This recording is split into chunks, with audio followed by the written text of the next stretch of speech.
শুভ সকাল বন্ধুরা, কেমন আছো সবাই? আমার নতুন একটা ভিডিওতে তোমাদের সবাইকে অনেক অনেক স্বাগত জানাই। সকালবেলা ঘুম থেকে উঠেই দেখি বরমশাই এতখানি জিনিসপত্র নিয়ে এসে হাজির। হুকুম হলো, আজকে একটু লাল লাল ঝাল ঝাল করে মাটন কষা করো তো। আমি বললাম, এ আবার কি? এই তো কদিন আগে চিকেন বানালাম। না, তবে খুব একটা বায়না মানুষটা থাকে না। তবে ওই যে বাড়িতে এলে ঘরোয়া রান্না খেতে মানুষটা খুব ভালোবাসে। তার উপর আজকের এই মাটনটা দেখে আমার তো গেল মাথাটা বিগড়ে। কেন বলো তো? আজকের যে মাটনটা নিয়ে এসছে পুরো মাটন ভর্তি চর্বি। আমার আবার চর্বি একদমই ভালো লাগে না, কিন্তু কী আর করা, মানুষটার পছন্দ আর আমারও অবশ্যই পছন্দের। তো যাই হোক, আমি বললাম ঠিক আছে, রান্নাটা করে দেবো। আমাকে একটু হাতে হাতে কাজ করতেই হবে কিন্তু। হ্যাঁ হ্যাঁ, করে দেবো, তুমি করো না। যাই হোক, তো প্রথমেই আমি এই মাটনটাকে ভালো করে ধুয়ে নিব। আর সত্যি বলতে কি, আমার হাজব্যান্ড সত্যিই খুব হেল্পফুল মানুষ। আসলে আমার হাজব্যান্ড বলে জানি না, তবে যারা বাইরে থাকে না তারা কিন্তু খুব সাপোর্টিভ হয়। আমি নিজে যতখানি এক্সপিরিয়েন্স হয়েছে ততটাই বলছি।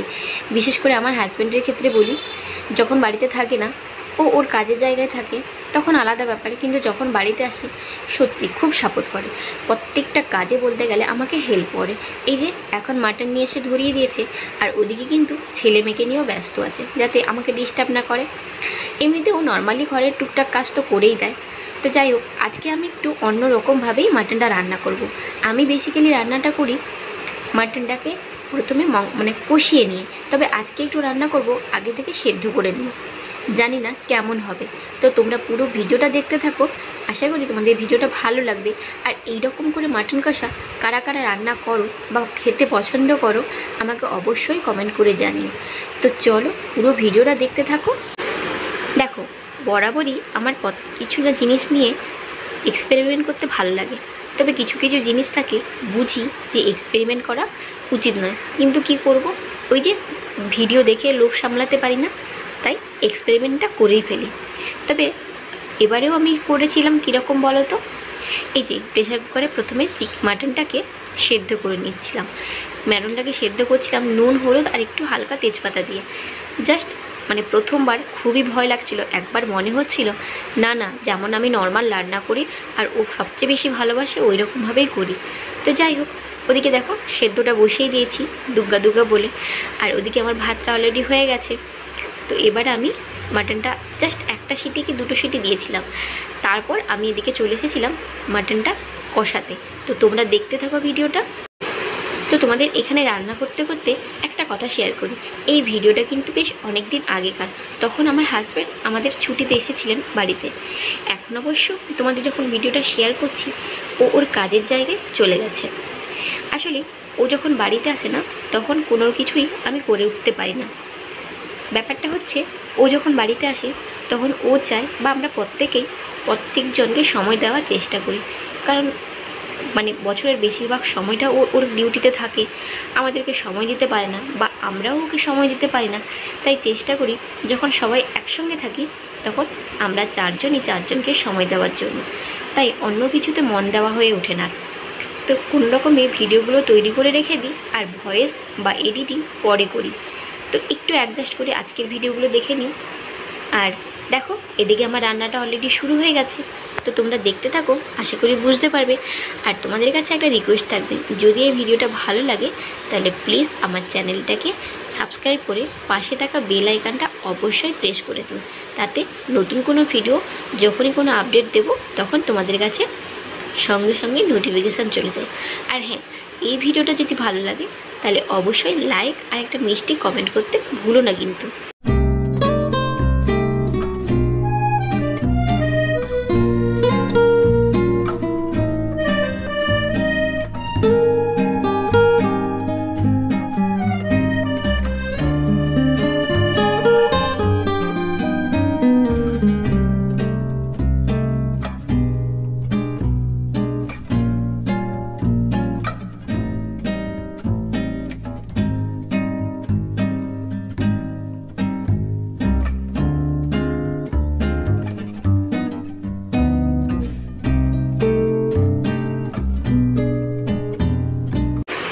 ওদিকে তোমরা দেখতেই পেলে আমি প্রথমে তেলটা গরম করে চিনি একটু কালারের জন্য দিলাম, আর গোটা জিরে। আমার হাজব্যান্ড মাংস তরকারিতে বা ঝোল ঝোল টাইপের কিছু রান্না করলে ও গোটা জিরে ফোড়নটা কিন্তু খুব পছন্দ করে। আর আমি এদিকে চলে এসেছিলাম সমস্ত সবজি গোছানোর পরে লঙ্কার বোঁটাগুলো খুলে ধুয়ে রেখে দিতে। আর এই লঙ্কাগুলো না তাহলে অনেকটা দিন তাজা থাকে।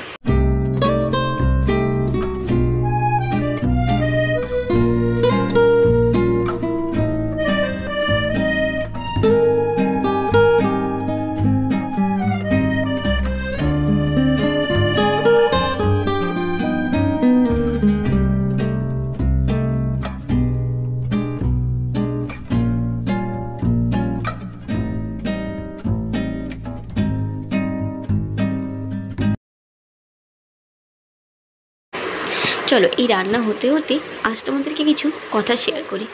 কিছুদিন ধরেই আমি সোশ্যাল মিডিয়ায় দেখছি ফৌজির ফ্যামিলি এই, ফৌজির ফ্যামিলি ওই, ফৌজির ওয়াইফরা খুব নাটক করে, খুব ঢং করে, খুব মানে অনেক রকমের কথা। ফৌজিরা এরকম। আচ্ছা, তোমরা কি কখনো ভেবে দেখেছো ফৌজিরা বা ফৌজির ফ্যামিলিদের স্যাক্রিফাইস বা কষ্টর কারণগুলোর জন্যই কিন্তু আজকে সিভিলিয়ান হয়ে মানে আমরা সিভিলিয়ানরা অনেকটা শান্তিতে আছি। প্রত্যেকটা কাজেই কষ্ট আছে, প্রত্যেকটা কাজকেই কিন্তু আমি সম্মান জানাচ্ছি, কোনো কাজ ছোট নয়। কিন্তু এই কাজটা না অনেকটা অন্যরকম। কেউ হাসি মুখে নিজের জীবনটা শেষ করতে চায় না, তাই না? আজকে এই মানুষগুলো কষ্ট করছে বলেই দেশের জন্য আমরা কিন্তু হাসি মুখে দিনের শেষে ঘুমোতে পারি, নিশ্চিন্তে ঘুমোতে পারি। তাই প্লিজ কেউ ফৌজি ফ্যামিলি বা ফৌজিদেরকে নিয়ে ব্যঙ্গ করো না। ওরা কষ্ট করছে, ওদের ফ্যামিলিদের কতটা স্যাক্রিফাইস আছে সেটা হয়তো তোমরা জানো না বলেই আজকে অনেক রকমের অনেকে কমেন্ট করছে। না, সবাই হয়তো নয়, কিছুজন আছে দেখছি। ওই কিছু জনকেই বলছি, ওদের ফ্যামিলিদের যে কষ্টগুলো ওটা দেখাতে যায় না। যারা নাটক করে পার্টিকুলারলি তাদের মেনশান করে কথা বলো, সেটা বেশি ভালো লাগে। কিন্তু ফৌজি ফ্যামিলিটা যখন নিয়ে বলছো না, বা ফৌজি ওয়াইফ যখন নিয়ে বলছো না, তখন প্রত্যেকটা ওয়াইফদের গায়ে কিন্তুই লাগে। ঠিক আছে? তো যাই হোক, ওই জন্য বলি, যখন আমাদের মুখেই কিন্তু মিষ্টি আছে, আবার আমাদের মুখে কিন্তু তেতো আছে। তাই কাউকে কিছু বলার আগে ভেবে চিনতে বলাটা খুব জরুরি। আজকে হয়তো ভাববে যে আমি কেন বলছি কারণ আমি একজন আর্মি পার্সনের ওয়াইফ, মানে ফৌজি ওয়াইফ। আর সেই সুবাদে আমার খুব খারাপ লেগেছে বা খুব খারাপ লাগে যখন এই কমেন্টগুলো দেখি বা শুনি যে ফৌজির ফ্যামিলি এরকম, ফৌজির ফ্যামিলি ওই রকম, ফৌজির ওয়াইফরা কী এরকম। আসলে ফৌজির ওয়াইফরা না একা হাতে সবটা দিক সামলাতে জানে। দিনের শেষে ওদের কষ্টটা কিন্তু কারোর সঙ্গে শেয়ার করে না, বা খুব আবেগপ্রবণ হয়ে গেলেই কিন্তু ওরা শেয়ার করে যারা করছে। ঠিক আছে? তো যাই হোক, এদিকে দেখো আমার রান্নাটা মোটামুটি মশলা কষানো কমপ্লিটের দিকে। আচ্ছা, একটা কথা বলো তো, যদি কাউকে বলা হয়, মানে নর্মালি সিভিলিয়ানদের কথাই বলছি, যদি বলা হয় যে আমি বছর কিছু টাকা দেব, তুমি হাসতে হাসতে গুলির সামনে দাঁড়িয়ে পড়ো, বন্দুকের সামনে দাঁড়িয়ে পড়ো, তাহলে তোমার জীবনটা দিয়ে দাও, তুমি বাদ দেবে না। এই প্রফেশনে আসতে গেলে না অনেকটা সাহস, অনেকটা বলে না ডেডিকেশন লাগে, যেটা আমাদের সত্যি সবার হয় না। এই প্রফেশনে যারা যায় তাদেরকে একটু সাপোর্ট করা উচিত, একটু মানে স্যালুট জানানো উচিত। ওই মাকে, ওই বাবাকে, ওই বোনকে, ওই ভাইকে বা ওই ফ্যামিলিকে, ওয়াইফ, ওদের যে সন্তানগুলো আছে না, ওদের যে ওরা যে সিচুয়েশানে প্রতিটা মুহূর্তে কাটায়, সেটা সিভিলিয়ান হয়তো সবাই বুঝবে না। তো তাই সবার কাছে রিকোয়েস্ট করবো, কাউকে কিছু বলার আগে একটু ভেবে বলো।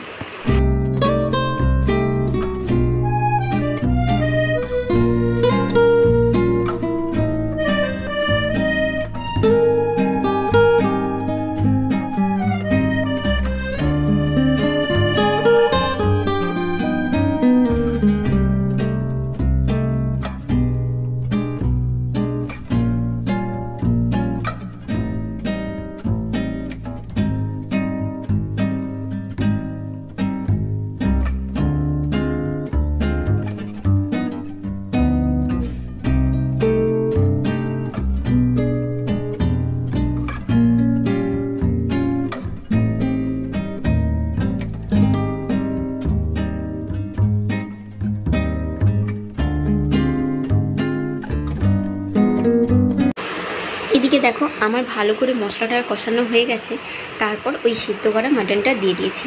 অ্যাকচুয়ালি বিয়ের আগে না আমি মাটন কোনো দিন খাইনি, আর এই বরটা পাল্লায় পড়েই মাটন খাওয়া শুরু। আর সত্যি এখন বেশ ভালোই লাগে, তবে আগে খাইনি অনেক কারণ ছিল, অভাবী সংসার, আর মানে নুন আনতে পান্তা পুরো এমন একটা সিচুয়েশান ছিল।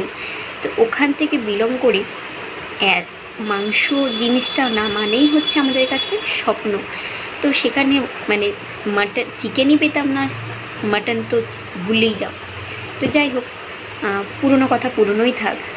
অবশ্যই তোমাদের সঙ্গে কোনো একটা দিন শেয়ার করব, তবে আজ নয়। আজ একটা আনন্দের সময়।